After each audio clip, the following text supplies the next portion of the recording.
Wow, what a beautiful day here in Austria, and what a beautiful hike. And if everything goes well, in 2 weeks from now we are in the car driving up to Norway.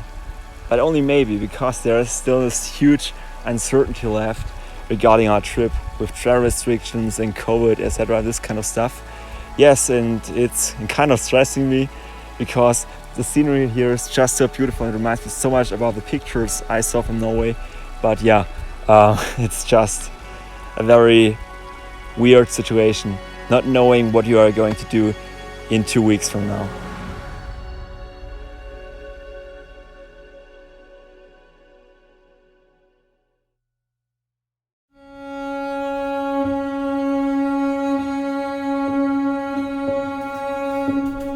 My worries were not unjustified, as I found out later that day back home that Norway introduced a new travel restriction not allowing non-vaccinated people, which Joshua was at that time, to enter Norway by ferries departing from Denmark. So this makes our initial route, as we have planned it, completely impossible. So initially we want to start in southern Germany, then drive up to Hirtshals, Denmark, take a ferry from Hirtshals, Denmark to Kristiansand, Norway, and then drive from Kristiansand to Preikestolen, which is the first main attraction on our road trip. And now we ended up with this, so we need to take a 500 kilometer detour through Sweden, and we again start in southern Germany, drive up to Fehmarn, which is in northern Germany, and then on the next day take a ferry over to Denmark, and then past Copenhagen over to Malmö, Sweden, and then drive all the way up on the Swedish coast to the Norwegian border. Then we hopefully successfully cross it, and then we spend the night in Fredrikstad behind the Norwegian border. And on the third day we are traveling from Fredrikstad along the Norwegian south coast over to Preikestolen, which takes us about 1 day, and then we are again on track with our plan. Yeah, and now everything relies on no upcoming changes in the Norwegian foreign travel policy, and also on Joshua's negative COVID tests. This really kept me exhilarated for the next few days.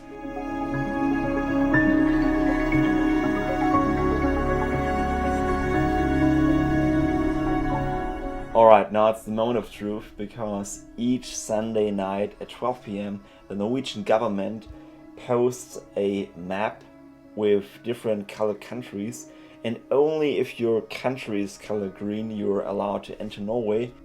Yeah. It's refreshing. Go!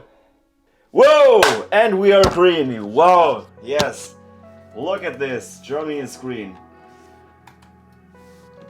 Whoa! So now everything relies on the negative test results from Joshua, and then we are good to go. Norway, here we come.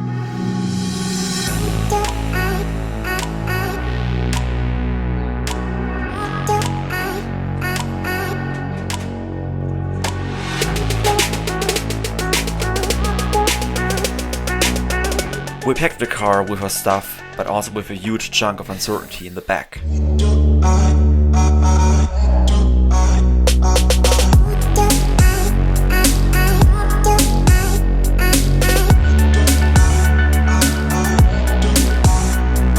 On the first day we drove across the country to Fehmarn, where the ferry would leave the next day.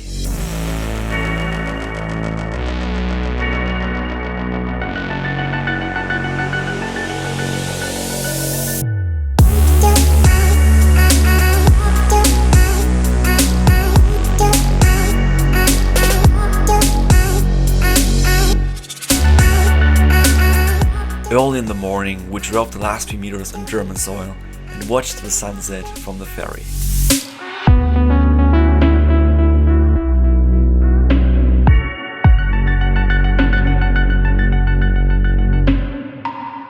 Even though it was very beautiful, at the end of the day we would know whether we will have an awesome adventure or a devastating short end of the trip. And so we moved on, since we had many kilometers to drive. First through Denmark, then Sweden, and hopefully ending the day in Norway.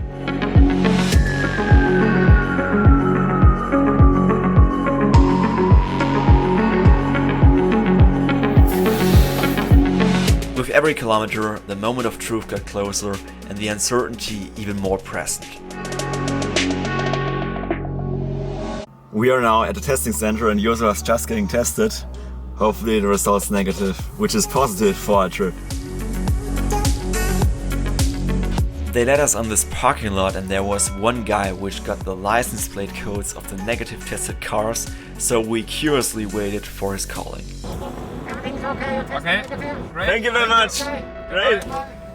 Woohoo! Yeah!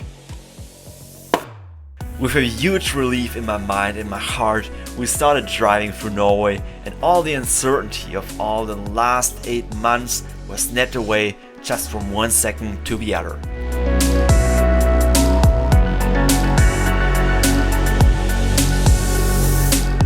This truly called for a great dinner, and where you could better do this than right in the beautiful nature of Norway. We brought 4 bottles of Spezi, one of our favorite drinks, to Norway, had 2 of them and left the other 2 for Northcape.